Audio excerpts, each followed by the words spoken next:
Now, I need to explain to you, before I take any more calls, I need to explain to you what this ISIS-K is. This is your primer on ISIS-K. So, ISIS is the Islamic State. ISIS has gone by several names.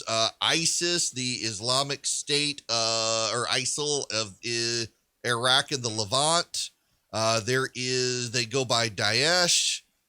They go by the Islamic State of Iraq and Syria. They've kind of changed their name over time.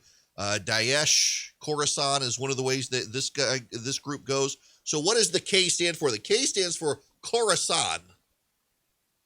Khorasan is from the Persian Empire. It is a province that encompassed the area of Turkmenistan and Afghanistan and Iran and parts of Pakistan and Uzbekistan. If you look on the map, let me pull up my map here so I can give you a visual representation. Afghanistan is in Central Asia, and it is surrounded to the west by Iran, to the south by Pakistan, and to the east by China, and to the north by Turkmenistan, Uzbekistan, and Tajikistan.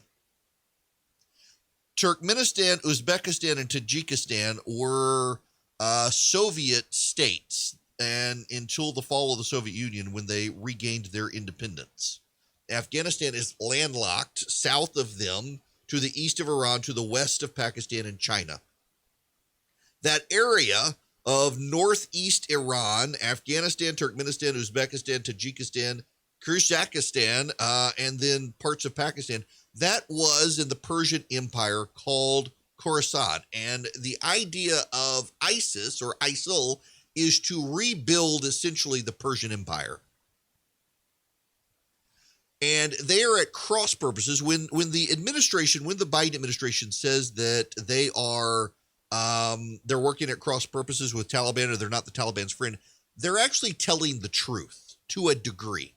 Follow along with the logic here so you understand it.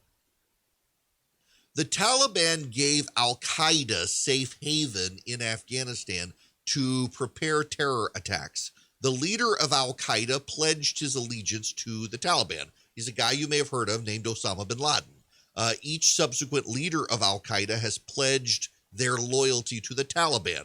Al-Qaeda is an organization. The Taliban want a state. Al-Qaeda does not want a state. It does not want a country. The Taliban want a country. They want Afghanistan.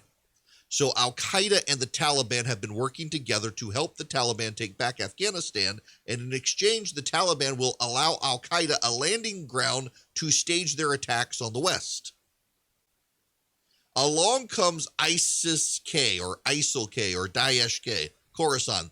They've got larger ambitions than Afghanistan. They believe that Afghanistan is supposed to be part of the recreated Persian Empire and of the Islamic State. That Afghanistan essentially is supposed to be a province of a greater empire. The Taliban want Afghanistan. They don't want to be subservient to the emperors of a greater empire, so they don't like ISIL-K or ISIS-K. So ISIS-K has come in and they want to set up shop and they want to take Afghanistan back for a greater Islamic empire, not just Afghanistan, which goes against the Taliban's goal of taking Afghanistan for themselves. So they've been working at cross purposes. The result of them working at cross purposes is that we've been able to help the Taliban in more than one military engagement now defeat ISIL. At one point, this group of ISIS leaders, they took over 2 valleys in Afghanistan, and the Americans, the Afghans, and the Taliban coordinated together to drive out ISIS so we could go back to fighting the Taliban. Yes, I'm not making that up.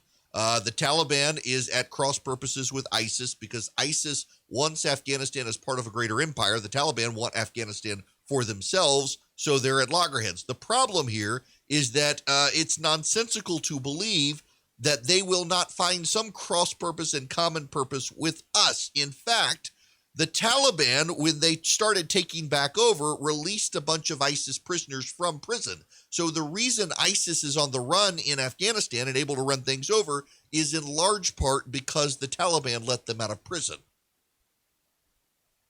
So they may not like each other and they may fight each other, But I suspect on the enemy of my enemy is my friend vein, they may both want to get the Americans out and then fight each other. Right now, we're under the belief the Taliban want us to get out and then they'll fight the other, and they just want us to go. They don't want us to stay. But the Taliban at this point knows we're leaving. Doesn't matter what they do, we're leaving. So it's only a matter of time before they turn on us.